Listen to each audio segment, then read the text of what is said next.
I was going to start with a quick question and a show of hands. How many of you work in the humanitarian space? I see, oh, okay, so just a few. So the innovations in humanitarian crowdsourcing that I'm going to be sharing with you this afternoon are going to be completely new for the vast majority of you, which is perfect. And I think one of the reasons why Epi invited me to talk. Now, to put these innovations into context, however, what is driving innovation in the humanitarian space? Well, it has to do with climate change, but not necessarily the kind of climate change that you're thinking about. I'm talking about a change in data climate, because humanitarian organizations used to operate in an information landscape described by the first picture up there, one that really is marked by information scarcity. When disaster struck, we wouldn't know for weeks where people had been affected, how badly, and what to prioritize. So there was a lot of guesswork going on in relief efforts. This is not a criticism against my humanitarian colleagues. It's just the state of the situation. There was simply not enough information and a lot of guesswork. Today, however, humanitarian organizations are finding themselves in a very different information climate, one that's really characterized by total information overload. And humanitarian organizations are starting to realize that this massive overflow of information that does get generated during disasters, such as through social media, can be as paralyzing to their relief efforts as the absence of information. So in fact, they're not any better off in either of these two data climates. It's a huge, huge challenge. But this is where crowdsourcing comes to the fore. The big challenge that humanitarian organizations face today in front of them is really this huge information stack, right? With the challenge of looking for that proverbial needle in the haystack, which in our case, in the humanitarian context, has to do with potentially life-saving information, actionable information, taking big data, which is what humanitarians are struggling with, and finding the actionable intelligence in this giant haystack of information that got generated during disasters. And they don't have the luxury of time. This cannot be something you do over the course of several weeks or 3 months later. This has to be near real time, looking for those actionable pieces of content. So this is really where crowdsourcing comes from. About 5 years ago, which the Haiti earthquake of 2010 is really the milestone, right? What did we do in Haiti when the disaster struck? Well, we basically got all our best friends and perfect strangers online and mobilized online. We basically rushed that haystack together to look for those tweets that the U.S. American Red Cross would need, or the United Nations would need. Look for those pictures that speak 1,000 words that show the disaster damage, right? Now, this is fun for the first 2 minutes, right? This is not the most efficient way, or at least not the most scalable way, to look for those pieces of actionable content in these giant stacks of information that explode during disasters. It's simply not scalable, and we lost that big data battle in Haiti. Now, thanks to our efforts, we were told that we were still able to save hundreds of lives, according to the first responders. But we didn't go through more than 1% of that haystack. So imagine what more we could have done if we'd had something else to scale our efforts. And that scaling is artificial intelligence, is machine learning, which may sound like science fiction to many. It certainly sounds like science fiction to a number of my humanitarian colleagues. But the fact is the United Nations is using artificial intelligence for disaster response. We want to bring all these concepts now and bring it to the real world. So just a few months ago, Typhoon Ruby, or Typhoon Hagupit, was on a direct collision course with the Philippines, and it actually reached a high-end Category 5 status. Thankfully, that was degraded, and by the time it made landfall, it was no longer a Category 5. But by the United Nations mobilized. And here's a tweet that I like to share, because this is not just hypothetical. This is not just innovation and crowdsourcing on the fringes of traditional humanitarian action.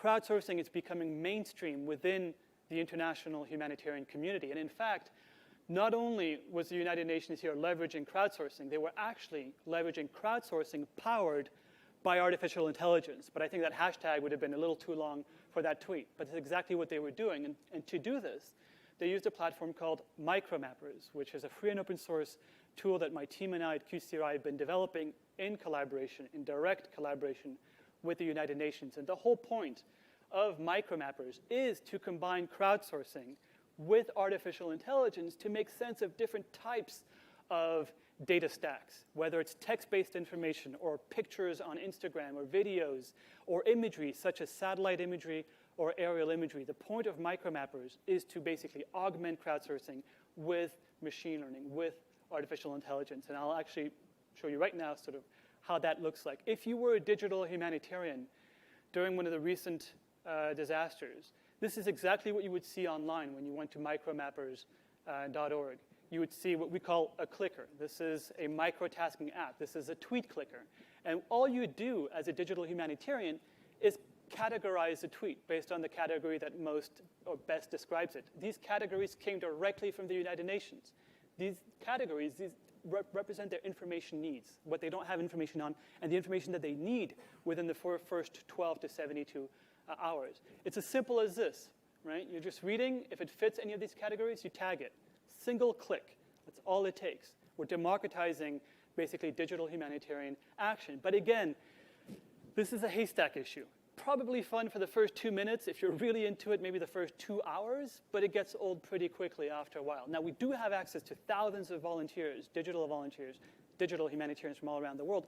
But even then, is that the best use of their time if we can add a little artificial intelligence to it, which is where AIDR comes in, AIDR, which stands for Artificial Intelligence for Disaster Response, which is another tool, free and open source, that my team and I at QCRI have been developing. And like micromappers, these are experimental tools. They're not perfect, but they're already being used operationally in humanitarian crises. What does AIDR do? AIDR is a smart engine. What it does is it sits behind micromappers. And as volunteers are tagging tweets, it learns. It learns to recognize patterns. It learns to understand, oh, I see, so this tweet should go in that category. That tweet should go in that category. It'll look at what digital humanitarians are doing. It'll look what the crowd is doing and what the crowd is tagging the tweets with and say, oh, okay, so these 72 tweets that the crowd is tagged as urgent need look similar because of these different patterns. And it uses something called statistical machine learning, which is a technique from artificial intelligence to recognize the patterns. And once AIDR has learned enough, which can take 50 tweets, it could take 200 tweets, it automatically tags future incoming tweets. And it can tag up to 2 million tweets per hour, which right now is overkill as a big data challenge goes into disaster response space. But it won't be overkill for much longer as we get more and more of this data change, data climate change happening and disrupting the humanitarian space. Much to Twitter's chagrin, most people are not on Twitter, right? But many, many people have access to SMS, which is why we've extended the AIDR platform. We're calling it AIDR SMS, which is not necessarily the most creative word or name right now, but our partners, our official partners, UNICEF, are now experimenting or piloting AIDR SMS to classify tens of thousands of text messages they're receiving every week. In Zambia, in Uganda, they're receiving hundreds of thousands of text messages per month, and they can't keep up. We're using exactly the same methodologies of crowdsourcing. In this context, it's bounded crowdsourcing. It's trusted members of the crowd who are looking at these text messages and tagging them so that UNICEF can automatically tag incoming text messages. All this has to end up in a map, not because maps are pretty and we like maps, because rather, if information cannot be mapped, it's not actionable. Telling the United Nations that a bridge has been destroyed in Tacloban is pointless. Where in Tacloban? It's not actionable until you can actually map that information. So this was the result of the micromappers deployment in response to Typhoon Ruby. This was just during the first couple days. This gives humanitarians and the Filipino government and the Filipino Red Cross just an at-a-glance understanding of where potentially the initial damage and needs are. It's not perfect. It doesn't replace their humanitarian information management systems, but the United Nations definition of a rapid assessment takes 2 weeks. That's not a criticism against the UN. They know that's not optimal, which is precisely why they're turning to digital humanitarians, why they're turning to platforms like micromappers and AIDR. They want a very quick and dirty, not perfect, but a quick assessment of potentially the wrong things the bad things that have happened, so that they can start mobilizing early.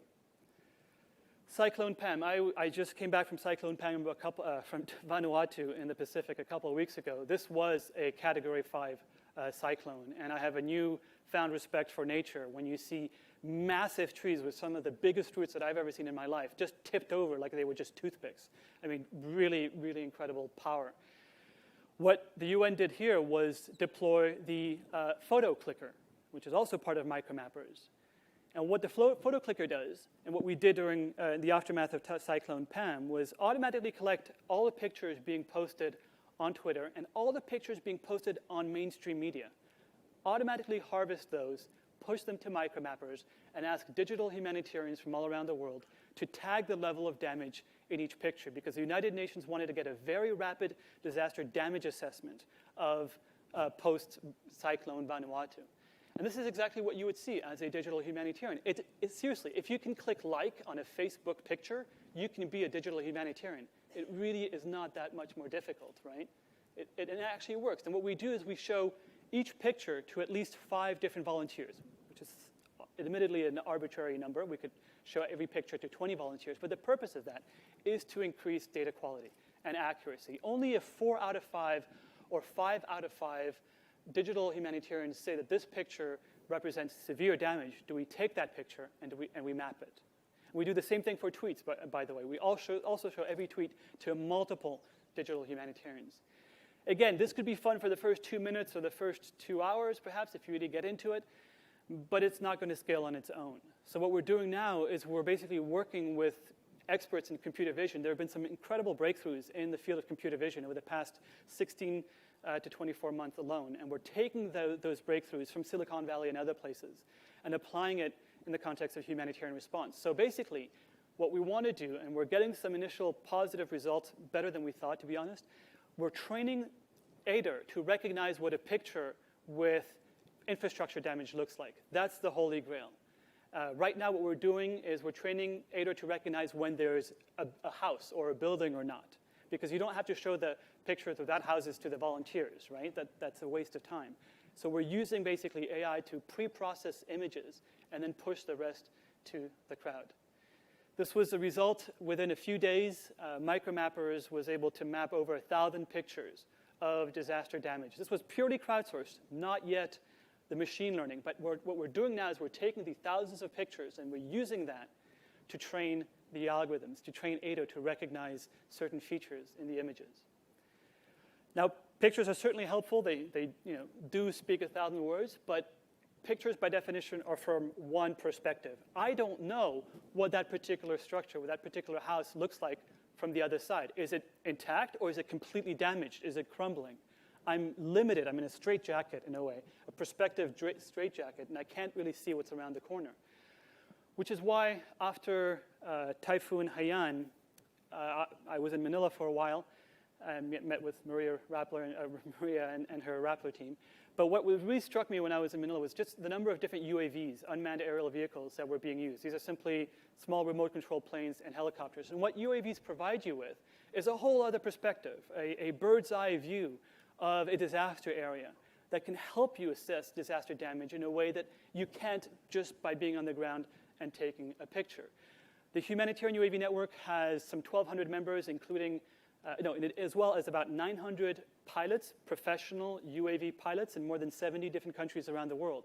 And these pilots can be mobilized by the UN and others when we need that kind of aerial content.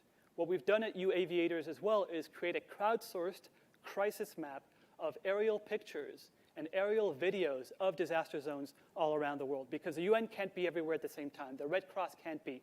But the crowd is always there, and the crowd is increasingly gaining access to these low-cost UAVs, these quadcopters and so on. So you can go right now on the UAVators crisis map and see recent pictures or videos of disaster zones. This was from China earthquake a couple years back. We're about to post 66 new videos, aerial videos of Vanuatu that show disaster damage in the next couple days as well. So we're not going to see less aerial content. We're going to see more. And just like humanitarians have been leveraging traditional social media content, they're increasingly going to turn to aerial social media content, because a lot of this information, these images and these videos, end up on social media, on YouTube, on Flickr, on Twitter, on Facebook, and so on. So it's going to become a big data challenge soon enough, which is why we've been working to extend the Micromappers platform. We're calling this the aerial clicker right now, to crowdsource the analysis of aerial imagery very rapidly, right? Time, again, is not a luxury that humanitarians have. So, for example, this would be, it's trace-based. So the UN would want to know perhaps all the houses that have no more roofs, right, because they're fairly destroyed. This is what we would want to do. And we were able to test this, again, just very recently. Picture that I took a couple weeks ago through the Humanitarian UAV network. The World Bank activated the Humanitarian UAV network, contracted 2 teams from the pilot roster that we put together. And this was the New Zealand team. The day before we basically deployed and started the humanitarian UAV flights. You can see, just to give you an example, this is a hexacopter. If you're not familiar with UAVs, they're basically flying robots. You program the flight path. You don't actually do this manually. It's actually quite boring. It's fully autonomous takeoff, landing, flights, and so on. You just basically wait until the data comes back and you can upload it. So this was the night before we started our first mission. We carried out dozens and dozens and dozens of flights over a 10-day period. This is one image that I took with my quadcopter just for demo purposes. What we do with micromappers is we take an aerial image, we split it into 4, and we push that, one micro image at a time, to micromappers. And the results were quite astounding. By the way, nobody in the humanitarian space has done anything like this before. Crowdsourcing aerial imagery analysis from UAVs is a first for anyone on the planet. And it was quite an interesting result. What the World Bank wanted was to identify which houses were fully destroyed, which were partially damaged but repairable, and which were largely intact. And over the space of a few days, Digital Humanitarians analyzed over 2,500 very high-resolution aerial images for the World Bank and on behalf of the government of Vanuatu. You can go to micromappers.org right now, click on Maps.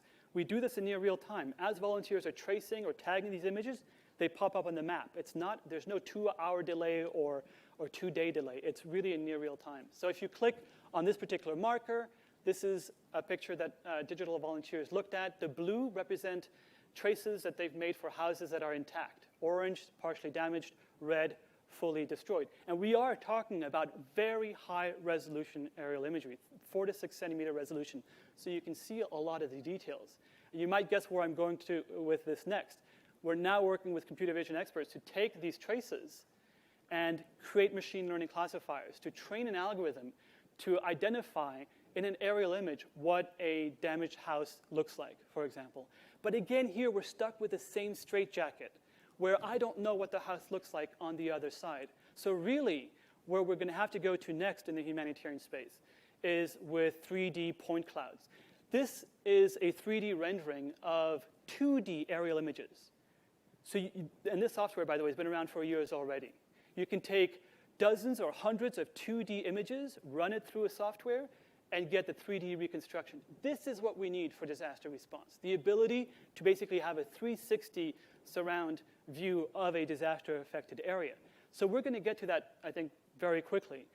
What do we want to do next?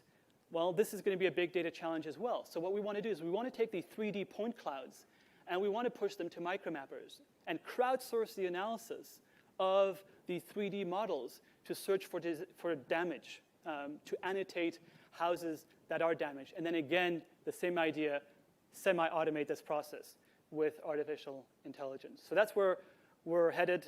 Humanitarians don't really know what point clouds are yet, but they're starting to realize that we can do a lot more with this technology if the crowd is involved. And this was the response to Cyclone Pam. So hundreds and hundreds and hundreds of digital volunteers, of digital humanitarians, we call them digital Jedis, from dozens and dozens of countries around the world, helping those in need. They don't have to help, but they want to help. And when you present the crowd with a simple interface where they can actually have meaningful help, because this comes directly as a request from the World Bank or the United Nations, the outpouring of digital goodwill that exists is incredible, and it's incredibly inspiring. The crowd can really do something really special. Just to give you a sense that we're not only talking about using these technologies for disaster response, but some friends of mine have been flying UAVs in Namibia on a wildlife reserve, and we did the same thing. We took all the aerial images of the wildlife reserve, pushed it to the crowd, invited volunteers from all around the world, 7th graders and retired professionals, to look for the wildlife. And it would have taken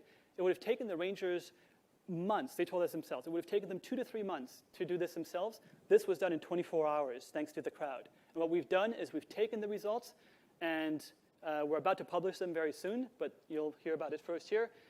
We can now, I'm proud to report, automatically detect gazelles in aerial images, which is not necessarily going to help for disaster response, but it gives you a proof of concept of what's possible when the crowd is combined with machine learning and artificial intelligence.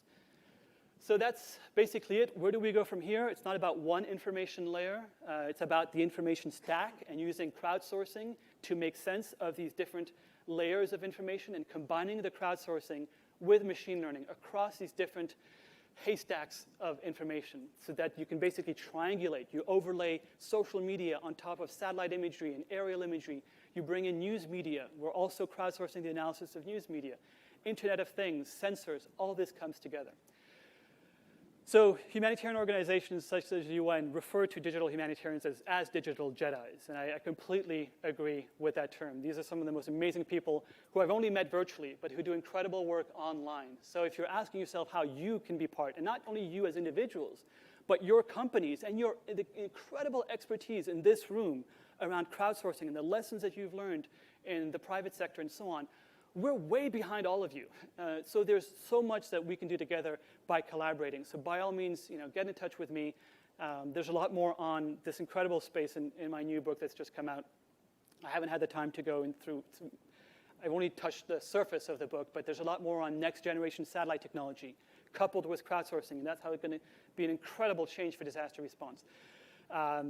Verification, crowdsourced verification. We're working with the BBC, we're working with the UK Guardian, we're working with the UN and so on to crowdsource the verification of user-generated content during disasters, because that's really important. Those needles could be false needles, right? You want to make sure that they're actually trustworthy, credible information. What happens when digital humanitarians respond in conflict zones, in areas under repressive rule, brutal repressive rule? Some of the most amazing stories I've come across I've shared in this book. So you'll find out how, if you do read the book, how spam filters do play a role in disaster response. The first example of crowd espionage, where many of the volunteers who were involved in this didn't even know they were spying against a foreign country. Hugely problematic. There are ethical issues all across this, which I certainly don't shy away in the book. You'll find out why this picture, we heard something about crowdsourcing and democracy and governments, how crowdsourcing is democracy. Completely agree. And you'll find out as a result why this particular picture really pissed off Vladimir Putin a couple of years ago during a major disaster. And then finally, you'll find out why massively multiplayer online games may actually be the future of humanitarian action. So, thank you very much. Appreciate it. Firstly, that was an absolutely fascinating talk. So it's incredible how the technology is being used, from drones to social media to machine learning. So this may sound a little technical, but I'm just curious, right? What are your type 1 and type 2 errors for either? Basically, the false positives, false negatives. So let me know if this answers your question. So what we do, for example, with Aider, when Aider actually tags a tweet automatically, it'll tell you how confident it is. Yeah. It'll say, I'm 20%, 80%. And what we do, if it's 70% or below confident, we push that right back to the crowd, right? So it's a win-win. The more the crowd interacts with the AI engine, the more accurate it becomes. And we've got a bunch of peer-reviewed scientific papers that I can share with you on precision, recall, and all the other diagnostics for machine learning field, which I'm a humanitarian. I don't do machine learning stuff, but I'm learning as much as I can. Okay, thank you, because I'm a comp science student, so. Oh, we should definitely talk. We need more computer science students. One question here. I'm Eleanor, I'm head of innovation in the military. And if you're talking about way behind, then I think I win of you. We are far more way behind in crowdsourcing. We are here because we want to learn something about crowdsourcing peace. I don't think that happened before. But we do not have a great history together in working together. Humanitarian and military they're not the perfect match so far. So looking at your presentation, I think there is absolutely room to work together and to combine our strengths of analysis and situational awareness and situational understanding in order to contribute to a better world. What do you think about that? Thanks for sharing. I think you're absolutely spot on. And I should say, the only reason we were able to pull off the UAV operation in Vanuatu was thanks to the excellent collaboration we had with the Australian Defence Force in Vanuatu. They just were superb, incredibly professional. In fact, sometimes I wish our humanitarian space was a little more organized. We have a lot to learn. But civil-military collaboration has been hugely important for decades. How does that look like when it is in the digital space? What kind of interfaces do we need to consider to enable that kind of collaboration to happen? So I'm all for it, and I'll tell you, the only people who got it back in Haiti, the first milestone, the first example of digital humanitarian response, were the US Marine Corps. None of the other humanitarian organizations understood what the heck we were doing with crowdsourcing. They got it, and they're the ones who used our map, and they're the ones who said they were able to save hundreds of lives as a result. So I'm all for exploring collaborations. We just have to, there's a perception issue that needs to be very carefully discussed and explored, because you are talking about thousands of digital volunteers from all around the world, from places where there may be a very strong visceral reaction to anything military. So that's something that needs to be discussed and explored, but we need to talk.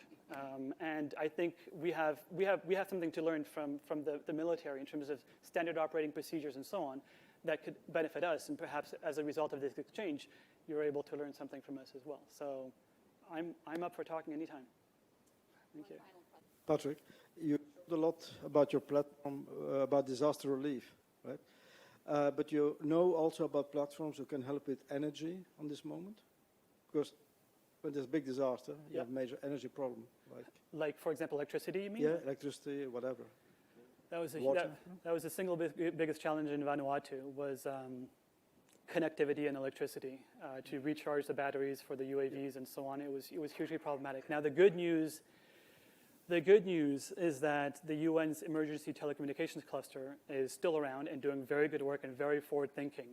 The good news is that GSMA, the Global Association of Mobile Operators, 800, 900 mobile operators around the world, is working directly with these mobile operators. They have a new disaster response program to ensure that their communication infrastructure and networks are more robust to disasters. Because as a mobile network operator, if my network goes down when my customers need to speak the most and talk to their loved ones, that's not good for business, right? And so there's increasing realization that they need to be, and I should say the telcos in the Philippines are first rate. They really, really get it and are taking the steps to basically create redundancy and be more robust during major typhoons and so on. So the connectivity and energy issue is not getting worse, it's getting better. But I was just in Vanuatu, and it was the worst case scenario. It was a problem. My question was not at all business or money related. It was about to help people. I mean, are there programs or platforms who can help with energy, with water, with the basic needs of people? I mean, in terms of from a crowdsourcing, yeah, sure. From a crowdsourcing yes, angle. Yeah, so there from the are digital JD perspective. Yeah, but that becomes problematic when you no longer have connectivity, right? There are a number of apps like Jointly and other apps that basically are like match.coms for disaster response, matching hyperlocal needs with hyperlocal resources, right? To facilitate self-organization at the local level, which is really, really key. What do you do when you're talking about a country that has very little to no smartphone use and a country where the cell phone towers are down? Then you go to old school crowdsourcing without the technology. But by definition, the first responders have always been the local communities, with Twitter or without Twitter. So they always have been self-organizing. And they're increasingly, and I think the Philippines is a phenomenal example of what happens when a highly adept population, highly fluent in terms of social media and mobile technology, what they can do during disasters when these technologies are around. But we can't make that assumption that everywhere is like the Philippines. So it's a huge issue. Otherwise, it goes back to radio and SMS, which is why we've also developed the AIDER SMS platform, and why I was talking to Spencer here, who works in speech recognition. You know, if you could also look at audio, when you cannot assume that there's literacy, people can't text you because they don't know how to read and write. You need to be able to do audio as well. We can talk a lot more. That's a big part of my book, is the local. Great. Thank you so much, Patrick.